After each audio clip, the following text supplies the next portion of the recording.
Hello folks, and welcome to Jeff Runs 50. Today we're going to be talking about the long run.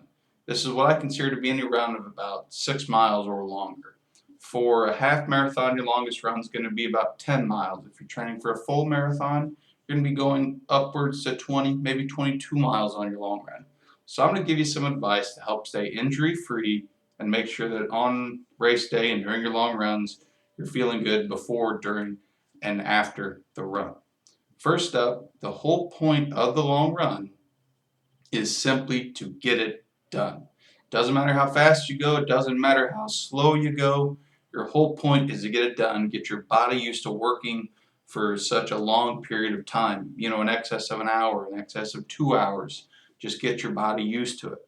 So when doing the long run, just go a little slower, take your time, have fun. You should be able to maintain a conversation the whole time you're running.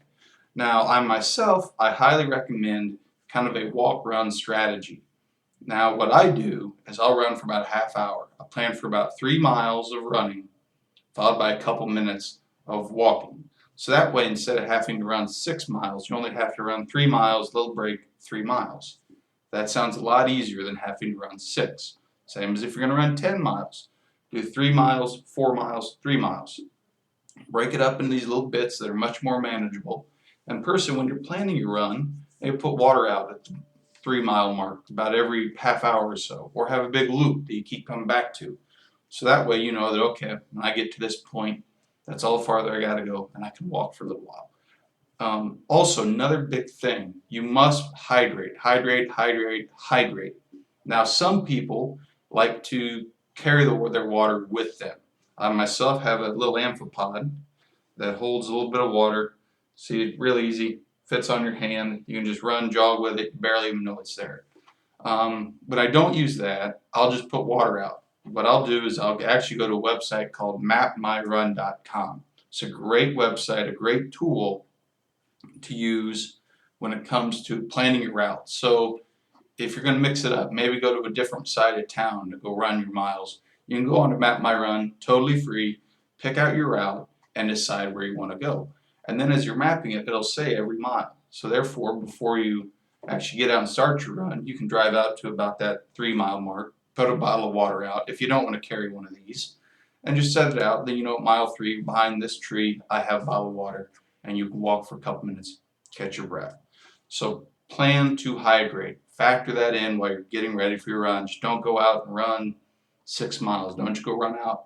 Don't just go run 8 miles. You can hurt yourself. You gotta hydrate.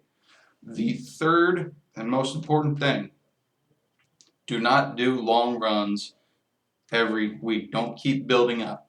Do 2 weeks up, 1 week back. So for example, maybe the first week you're going to run 6, the next week you're going to run 7, the third week of training only run 4 or 5. Don't worry, it's not going to hurt your training. You'll still do just fine on race day. And then when you jump back into it and go to 8 miles, you'll have no problem doing it. But adding on those miles too fast can easily lead to injury, and that is the whole point, everything you're trying to avoid. So there are some tips to help you out on your long run as you train for your first races.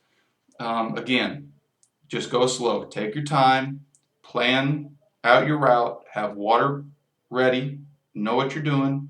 2 weeks up, 1 week back, cut week back. So again, folks, if you have any other questions, send me an email at jeffruns50@gmail.com. Happy training.